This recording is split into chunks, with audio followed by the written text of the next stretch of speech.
recently in the hospital yourself. Yeah, that's right. What did you think of Hospital Life? Well, I was lying there, you know. I was kind of lying there, and I spent 2 weeks in a glass cage because I was suffering from hepatitis, you know, and you kind of got to keep away from other people. And I thought, I was kind of a bit delirious. I thought I was in East Asia. I thought that I was in the Second World War, that I was an American airman. Because the nurses were Philippine, you know, in this hospital in London.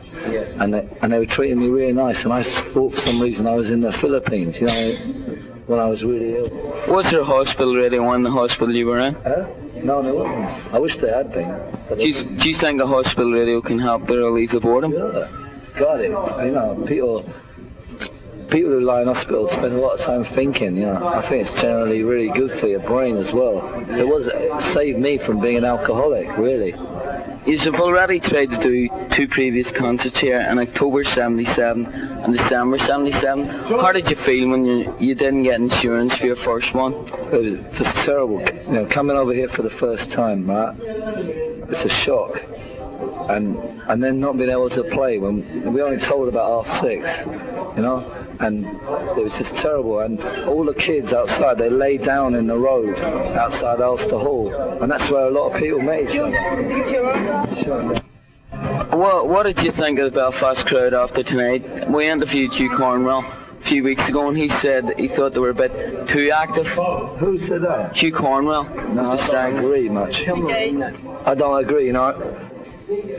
I thought they were just great, you know, no gobbing. That's what we don't like, when you get gobbing, you know, someone spits in your eye.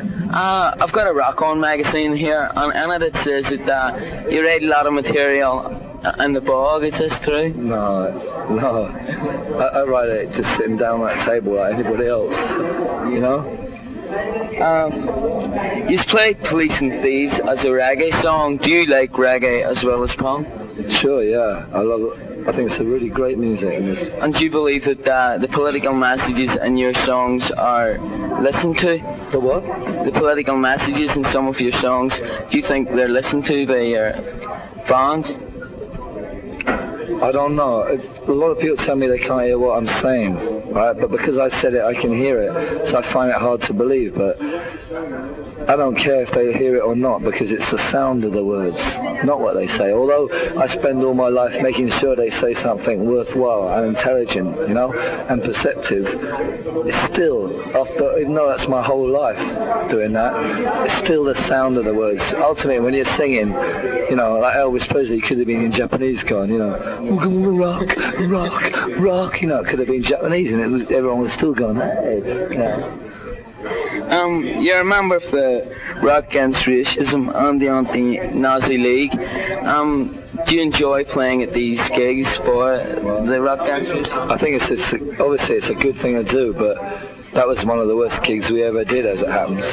You know, there was a lot of music business backstabbing going on at a gig like that where there shouldn't be any, you know?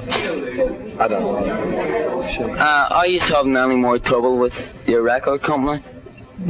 Only in that they're not too interested, you know? We're trying to force them to. Some of them don't even know who we are. And finally, would you agree with a quote here that says that the Clash are the only band that are waving the punk banner at the moment? Would you agree with this? No, I'd say there was the Slits, Susie and the Banshees. Oh, there's thousands of groups up and down the country. From here you got.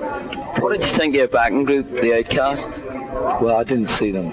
I mean, I meant to see them, but I get very nervous before a show, especially the first one of a tour.